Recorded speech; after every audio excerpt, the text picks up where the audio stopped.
Hey guys, welcome back to Life by the Bow. Today we are going to be talking about the ugly truth of boating.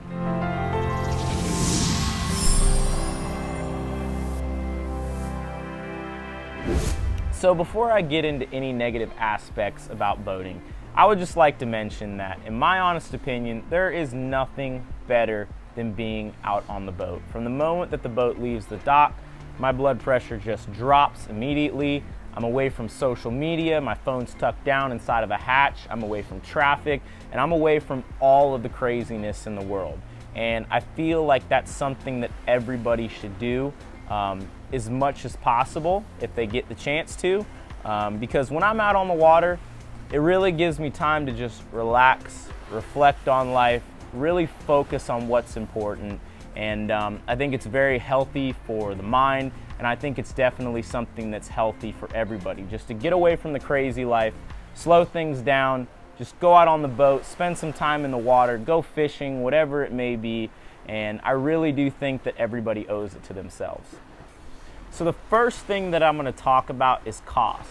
And nowadays you can typically get into a boat for a quarter or say a fraction of the price of a brand new boat. Though this is a great thing, this is something that you should always be cautious of because when you're buying a used boat, you could very easily be buying somebody else's problems. So when you do decide to buy used, I highly suggest buying through a reputable dealer. And typically, a dealer's not going to sell you a hunk of junk because that's their reputation on the line.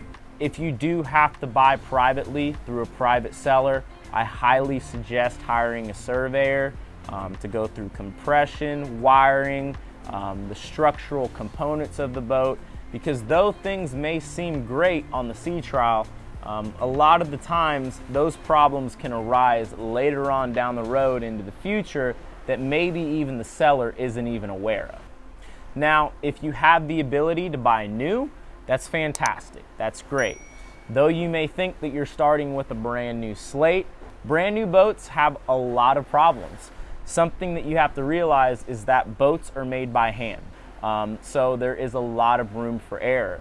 Out of all the new boats that we've owned, we've spent at least the first year of that boat's life just in and out of the factory, back and forth to the dealer, just to work out all of those issues, all of those kinks. So if you are buying a new boat, the one thing that I can suggest is to use that boat as much as possible in that first year and beat it to death to find all of the flaws, because most manufacturers, their warranty only lasts for about a year nowadays. So you want to make sure in that 1 year that you do have that warranty, you're able to expose all of the flaws that that boat possesses. So the next thing that I'm going to talk about is the cost of fuel. And for those of you that don't know, boats are not fuel efficient whatsoever. My little 23 Pathfinder, that boat gets about 3 miles per gallon on average. Our old 30-foot Contender got about 1.5 miles per gallon on average. So to say the least, boats are not good on gas. Not only do you have to dish out a lot of money on the boat, you got to dish out the money on fuel thereafter just to run that boat. Obviously, a bigger boat, you're going to burn a lot more fuel. A smaller boat, you're not going to burn as much as a big boat, but you're still going to be burning a lot of gas. So that's definitely a big negative downside to boating. Another thing to add, it's suggested to run Rec 90 fuel. It's basically a recreational type fuel, say for like side-by-sides, boats, RVs, things that are going to be sitting for a while. The reason why it's suggested to use Rec 90 is just simply because regular fuel, it contains ethanol. Rec 90 doesn't contain any ethanol, and the downside to ethanol is it attracts water. So over time, if your boat's sitting and you're not using Rec 90 fuel, your fuel tank will start to gather water, and it can mess up your fuel lines, it can mess up your fuel tank, it can definitely do a lot of damage to your boat. Though things have gotten better in recent time, and regular fuel is a lot safer to use in boats nowadays versus years in the past, I definitely still do suggest using that Rec 90 because of what I just mentioned. Your choice, but the reason why I brought up Rec 90 in the first place is Rec 90, at least down here in South Florida, is typically somewhere around 50 cents to $1 more than regular gas. So not only are you paying a lot of money for gas, you're also paying even more money for that Rec 90 fuel versus buying regular fuel. Next, I'm going to talk about maintenance, and this pulls the most fun out of boating over any other aspect I could imagine talking about in this video. But it's something that is an absolute must and necessity when it comes to boat ownership. There's two ways to do it. You can either do it yourself or you can pay someone to do it. When it comes to paying somebody to doing maintenance on your boat, one thing that I do suggest is pay the guy that's more expensive and that has a longer wait. It's unfortunate, at least the way it is down here in Southeast Florida, if something is cheap and the guy is going to do it for you fast, more than often it's too good to be true. So pay the extra money if you have to, wait a little while if you have to, because if you're paying good money and you're waiting, typically that guy does good work, therefore he has a lot of clients, and he's in high demand. So that's the guy you want to trust. That's the guy that you want to hire to work on your boat.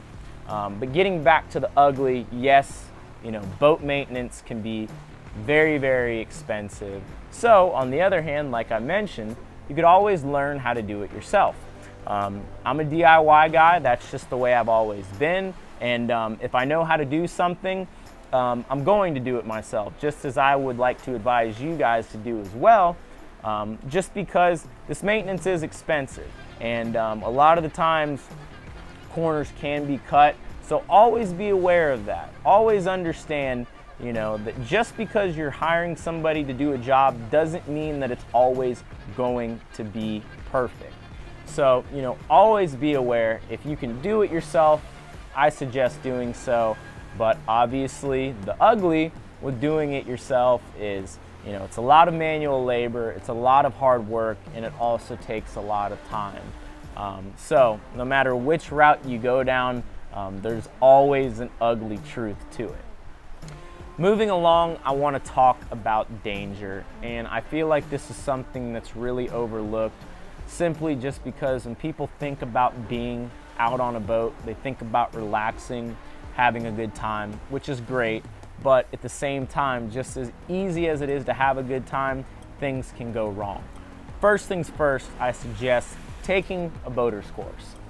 You take a boater's course, it's going to teach you how to operate your boat, it's going to teach you how to navigate your boat, and it's also going to teach you what to do when things go wrong. Second, understand that you're dealing with Mother Nature. Weather is very unforgiving when being on a boat. A storm can roll in. If you get struck by lightning, a wave could overturn your boat, you could capsize, you could sink, and if somebody doesn't know how to swim, they could potentially die, in addition to all these other things. Third, always be on guard, always be aware, not only, based on yourself and your passengers, but based on the other guy. There's a lot of people on the water that do not know what they're doing. A lot of people aren't fortunate enough to be out on the water often. Some people do it once, twice, maybe even 3 times a year, one time every 2-3 years, you never know. So because of that, boaters aren't always experienced or knowledgeable as they should be. So not only should you be looking out for yourself, you should be looking out for the other guy. Last, you need to understand that as the owner of your boat or captain, that you are the boss. Before anybody steps foot on your boat, you should have a set of rules that they can understand clearly and concisely in order to prevent something from going wrong, or what to do say something were to go wrong. Especially with bigger boats, it's definitely a team effort. You need people to act as a crew, and they need to be able to help you if help is needed. And whoever's on your boat, if they're not cool with that, they don't belong on your boat. I can promise you that. Moving along, we're going to talk about time. And to give you an example, if I wanted to take my little 23 Pathfinder out for a day on the water, between getting to the boat ramp, putting it in the water, taking it out of the water, then driving home from the boat ramp, cleaning it, and putting on the cover, that's anywhere between 5 to 6 hours. And if you could imagine, for some people, that's half of their day. So having the time to actually use the boat is a huge, huge thing. You may want to be on the boat, you may want to buy a boat, but you really have to think, do you have the time to actually go out there and do the things that you need to do just to make that day even possible? Last but not least, we're gonna talk about worry. And when you think about boating, it's supposed to be fun, you know, it's supposed to be enjoyable. How could you ever worry? But if you're a smart boater, you'll always be worrying. Whether it's a shift in the wind, increasing winds. Say for example, you're at the sandbar, you're hanging out with your family, and then all of a sudden your anchor pulls and your boat's just drifting down the sandbar in the current. It may sound ridiculous, but these are things that you should always be worrying about. Tides, you should always worry about tides, because like I mentioned at the sandbar, you could get to the sandbar, tide can be high, tide can go out, and then all of a sudden, once that water drops, your boat's sitting there high and dry, you can't go anywhere. Also docking. Say for example, the tide's nice and low, you dock your boat, and then all of a sudden, tide comes up, your boat gets lodged underneath the dock, your boat's sitting up on the side, next thing you know, it's taking in water, and it just may sink. Your boat's totaled, total loss, and that's never fun. But these are things that you should always be worrying about, and you'll have to worry about if you do decide to own a boat. Another thing before I close out the video that I'd just like to touch on real quick, and you guys may find this very important to note. If you're only planning on using your boat, say for example, 2, 3, maybe even 4 or 5 times out of the year, and you don't plan on going out often, sometimes hiring a charter captain may be a better option for you. Down here in the Keys, we have sandbar charters, we have fishing charters, we have snorkeling charters. These people, they have their own boats, they have their own gear, they have their own operation.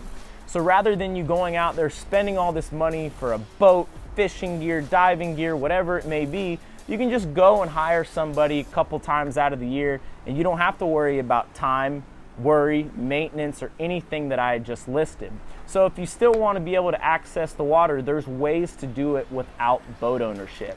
But if I didn't already scare you guys away, you know, we have tons of videos here on the channel where we definitely show the good in boating rather than the negative or the bad or the ugly. And there's definitely a lot of good associated with boating when you're doing it properly. So if there's something that I missed in the video that you guys would like to add, go ahead and add it in the comment section below there. That way we can just create this nice big platform. People want to go through the comments and just go through some things that I may have missed in order to just make their boating experience better overall.